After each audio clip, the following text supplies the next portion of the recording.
Hey, it's Mark Ferguson with Invest for More, standing outside a house flip that we're actually buying today, or supposed to be buying today. We'll see, it might be later because we still don't have closing docs for it, or closing scheduled, but that's just minor details. This is a house we bought from HUBZU, which is an online auction site. Foreclosure, have not bought any from them in a long time. We used to buy a lot from HUBZU. So I'll talk about that process, show you the house, and what our thoughts are for repairs. I think we paid $160,000 for it. It will need, depending on what we do, from $30,000 to $50,000. Like I said, there's a lot of different things we can do here or not do. And our ARV, after repaired value, probably be around $270,000 to $280,000. And we'll have another $20,000 to $25,000 in selling costs, carrying costs, and financing costs as well. So like I said, this one, it's on HUBZU. As you can see, needs quite a bit of work. HUBZU lists their houses in the MLS. They have an online auction. You have to bid on their website. And you used to get a lot of great deals on HUBZU, but there just aren't that many foreclosures in Colorado right now. And this house has been vacant for years. They tried to sell it as a foreclosure or short sale 3 or 4 years ago, and I think it's been vacant ever since. I don't know why, but sometimes you see that happen with foreclosures. So we had bid on it a couple times. The bid went higher than we wanted, and there's another issue with the shop next door I'll show you, and kept getting beat out, but the reserve wasn't met. So since the reserve wasn't met, it never sold. And then I think like the third or fourth time we bid, and again the reserve wasn't met, but HUBZU asked me, since I think I was the highest bid, hey, will you buy it for $152 plus the buyer's premium? And I said, sure. They accepted my bid, and we ended up getting it for $152 plus $8,000, which was the buyer's premium, so $160 total. And they do pay real estate agent commissions too. So I'll get a commission back for being an agent, 3% I believe on this one, so that's nice. And we'll have to decide, you know, what all to do here. Obviously needs windows, paint, flooring, but it's real hardwood, which we can refinish, that's great. You can see at some point they decided to put the laundry room in this bedroom. We'll take that out, make it a real bedroom again. Probably do doors. The bathroom is disgusting. I will spare you showing you the inside of that toilet. It's always fun at some of these vacant houses to see what those look like. But yeah, we'll redo that completely. Has 3 bedrooms up, and the basement used to be finished, but then I think it flooded at one point, and we'll show you that, and now it's not really finished. Big rooms, good size house, and the master is right here.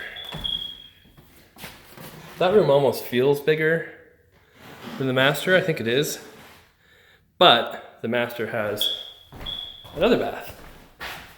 So there you go, another beautiful bathroom that we'll have to do some work on.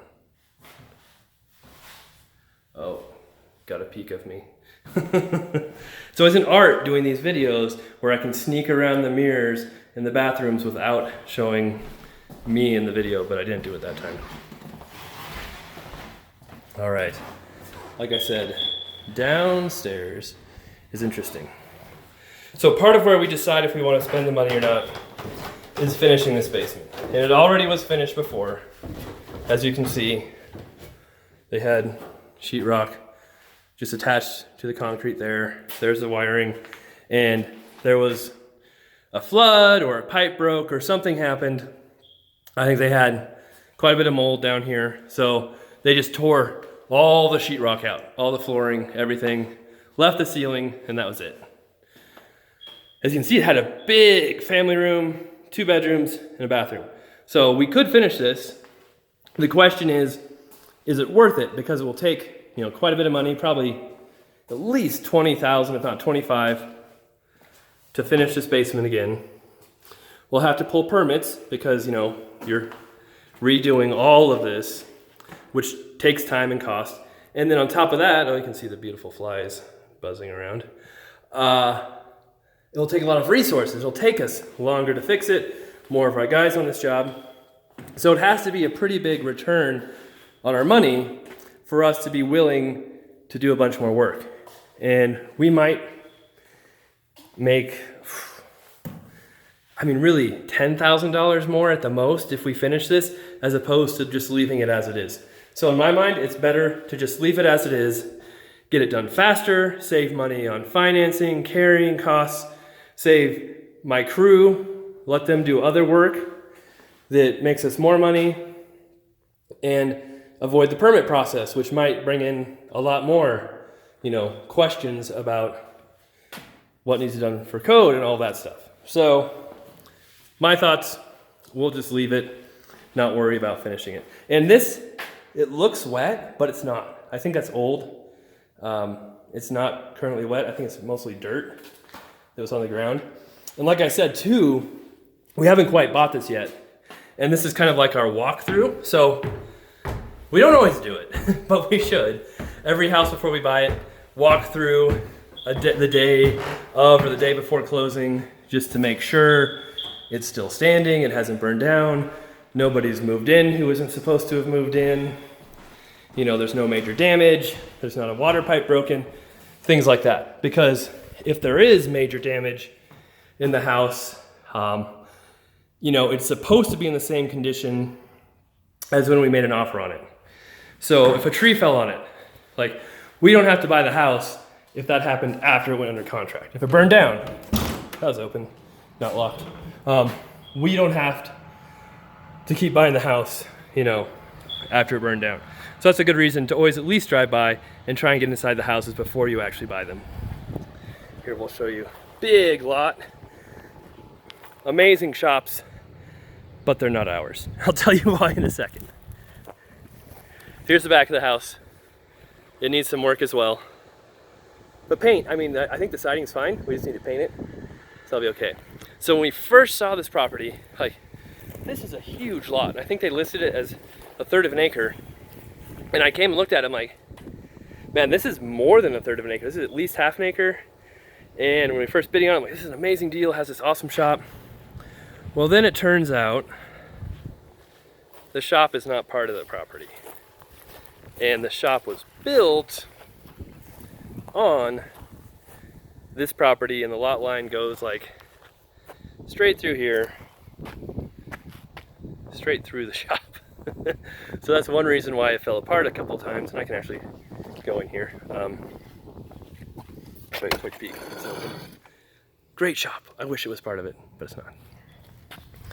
So HUBZU got an easement put together that gives access to this lot owner 10 feet of land on this lot so that they can access the shop. So we might build a fence, we'll see, right here so it's clear that shop doesn't come with it. Or my idea, which I have no idea if it works, I haven't started the process at all, is if we can contact the owner of this property and be like, hey, will you sell this lot and shop to us, because it has not been used for years either. So I don't even know, my best guess is whoever owned that house built this shop without even realizing they're building it on someone else's land. That's my best guess. Don't know for sure, because nobody's ever really used this, I think, except for this house. So we'll see what happens with that side of it. Even if we are able to get this shop and extra land, the ARV probably changes from 270 to 280 to 320. It has a bunch of value. Huge lot, really nice shop. So we'll see if it makes sense, if we can find the guy, and if we can't find him, if he's even interested in selling, and then what price he'd be interested in selling at. All right, so that's the property. So like I said, we're supposed to buy this today, but HUBZU is just a mess. Every time we've dealt with them, there's a problem, an issue. You just have to expect that with them. And so they still don't have, anybody set to meet us for closing, a closing scheduled, anything like that. So we're still waiting. They have our money, all that ready to go.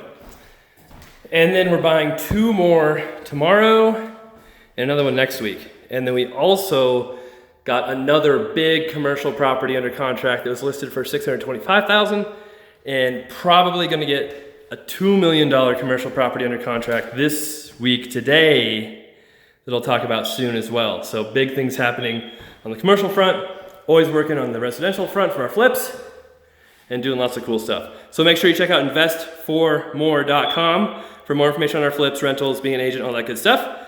Please give us a thumbs up if you like the videos. If you have any comments, leave them as well. I'm gonna try to respond. And we'll have more videos coming up soon.